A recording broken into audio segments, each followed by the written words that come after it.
Hi friends, under the sky എന്ന് പറഞ്ഞ YouTube ചാനലിലോട്ട് എല്ലാവർക്കും സ്വാഗതം. ഇന്ന് നമുക്ക് ചെടികളെക്കുറിച്ചല്ല, ഒരു കുക്കറി വീഡിയോ ആണ്. മെയിനായിട്ട് എന്താണെന്ന് വെച്ചാൽ അച്ചാറുണ്ടാക്കുക, മാങ്ങച്ചാറ്. എങ്ങനെയാണ് മാങ്ങച്ചാറ് ഉണ്ടാക്കുകയെന്ന് എല്ലാവർക്കും അറിയാം. എൻ്റേതായ സ്റ്റൈലിൽ ഞാൻ നിങ്ങളെ പരിചയപ്പെടുത്തുന്നതെന്ന് മാത്രമേ ഉള്ളൂ. ഫസ്റ്റ് തന്നെ എണ്ണ ഒഴിച്ച് കടുക് പൊട്ടിക്കുക.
ഇനി നമുക്കിതിലോട്ട് ഇഞ്ചിയും പച്ചമുളകും കറിവേപ്പില ഞാൻ അന്നേരം ആഡ് ചെയ്തിട്ടുണ്ടായിട്ടില്ല. കുറച്ച് കഴിഞ്ഞാണ് ഞാൻ കറിവേപ്പില ഇട്ടത്. അതിന് മുന്നേ ഇഞ്ചിയും പച്ചപ്പറങ്കിയും പച്ചമുളകും അതുപോലെ കുറച്ച് വെളുത്തുള്ളിയും, ഇത് നമ്മളെ ഒരു കൈപ്പിടി ഒതുങ്ങുന്ന രീതിയിൽ ഒരു നെല്ലിക്ക വലുപ്പത്തിലെല്ലാം എടുക്കുക. എന്നിട്ട് ഒരു നാലഞ്ച് പച്ചപ്പറങ്കി എടുക്കുക, പച്ചമുളക് 4-5 എടുക്കുക, ഒരു നെല്ലിക്ക വലുപ്പത്തിലെ ഇഞ്ചി എടുക്കുക, അതുപോലെ വെളുത്തുള്ളി ഒരു കൂട വെളുത്തുള്ളി, അതെല്ലാം കൂടി കഴുകി വൃത്തിയാക്കി ഇടുക. അതിലേക്ക് കറിവേപ്പില ഇടുക, നല്ലോണം എന്നിട്ട് ഇളക്കുക. ഇതിൻ്റെ ഇളക്കി എത്ര പോലെ ആവണമെന്ന് വെച്ചാൽ ഇതിൻ്റെ പച്ചമണം മാറുന്നത് വരെ നമ്മൾ ഇത് ഇളക്കിക്കൊണ്ടിരിക്കണം. അത് നമുക്കതിൻ്റെ സ്മെല്ല്, അതായത് ആ ഇഞ്ചിൻ്റെ എണ്ണയിൽ ഇതാവുന്നൊരു സ്മെല്ല് വരുമ്പോൾ നമുക്കതിലോട്ട് പൊടികൾ ആഡ് ചെയ്ത് കൊടുക്കാം.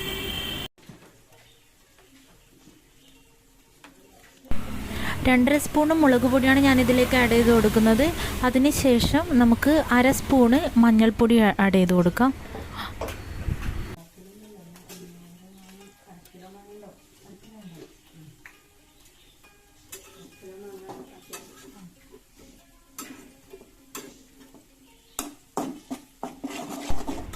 അത് ഇതുപോലെ ഇളക്കി അതിൻ്റെ പച്ചമണം മാറുന്നത് വരെ ഇളക്കി കൊടുക്കുക. അതിന് ശേഷം നമുക്ക് അച്ചാർ പൊടി ആഡ് ചെയ്ത് കൊടുക്കാം.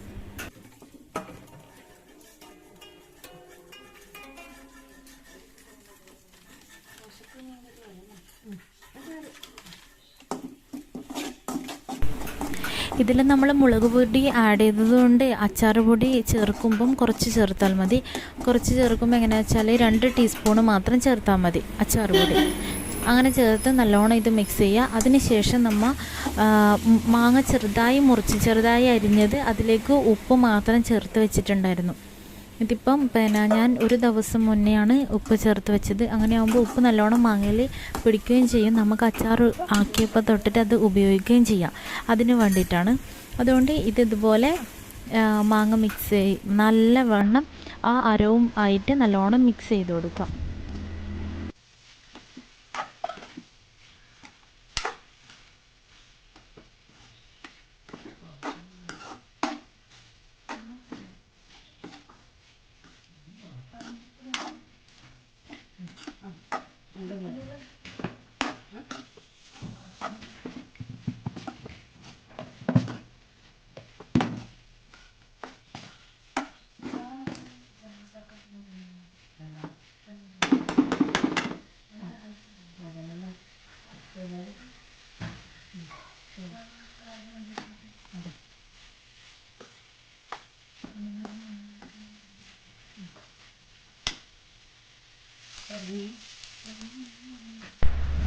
അങ്ങനെ അച്ചാർ ഒരു 80% വരെ റെഡിയായി. ഇനി നമുക്ക് എന്താണെന്ന് വെച്ചാൽ വേണ്ടത് മധുരത്തിന്, ഇച്ചിരി മധുരത്തിന് വേണ്ടിയിട്ട് ഒരു ആണി വെല്ലം 1 ഗ്ലാസ് വെള്ളത്തിൽ ഇതുപോലെ കുതിർത്ത് നല്ലോണം തിളപ്പിക്കുക. തിളപ്പിച്ചിട്ട് അത് ഈ അച്ചാറാക്കിയതിലേക്ക് ഒഴിച്ചു കൊടുക്കുക വേണ്ടത്. അതൊന്നും നമുക്ക് കാണാം. അതിന് മുന്നേ ആയിട്ട് ഒരു കാര്യം കൂടി ചെയ്യണം. നമ്മൾ വെളുത്തുള്ളി ചതച്ചത് ആദ്യം നമ്മൾ എണ്ണയിൽ വഴറ്റാൻ വേണ്ടി എടുത്തില്ലേ, ഇനി അതിന് ശേഷം അച്ചാറാക്കിയ ശേഷം ആ ഒരു ഫ്ലേവർ കിട്ടാൻ വേണ്ടി വെളുത്തുള്ളി മാത്രം ചതച്ചിട്ട് ഒരു 5-6 അല്ലി വെളുത്തുള്ളി അല്ലെങ്കിൽ ഒരു കൂടം വെളുത്തുള്ളി ചതച്ചിട്ട് ഈ അച്ചാറിലോട്ട് ഇടുക. അത് നല്ല ഫ്ലേവർ ആയിരിക്കും. ആ അച്ചാറിലേക്ക് ആ വെളുത്തുള്ളീൻ്റെ ഫ്ലേവർ നല്ലോണം ഇറങ്ങിക്കിട്ടും. അതിന് ശേഷം നമുക്ക് ഈ ആക്കിയിട്ടുണ്ടായ ശർക്കര പാനിയില്ലേ, ആ ശർക്കര പാനി ഇതിലോട്ട് അരിച്ചിട്ട് ഒഴിച്ചു കൊടുക്കാം.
ഇനി നമുക്ക് ഇതിലോട്ട് ഒരു 10 മിനിറ്റിന് ശേഷം തണിഞ്ഞതിന് ശേഷം നമുക്ക് സിർക്ക ആഡ് ചെയ്ത് കൊടുക്കാം. ഒരു 1/4 ഗ്ലാസ് 50 ml കണക്കിനാണ് ഞാനിപ്പോൾ സിർക്ക ആഡ് ചെയ്ത് കൊടുത്തിട്ടുള്ളത്.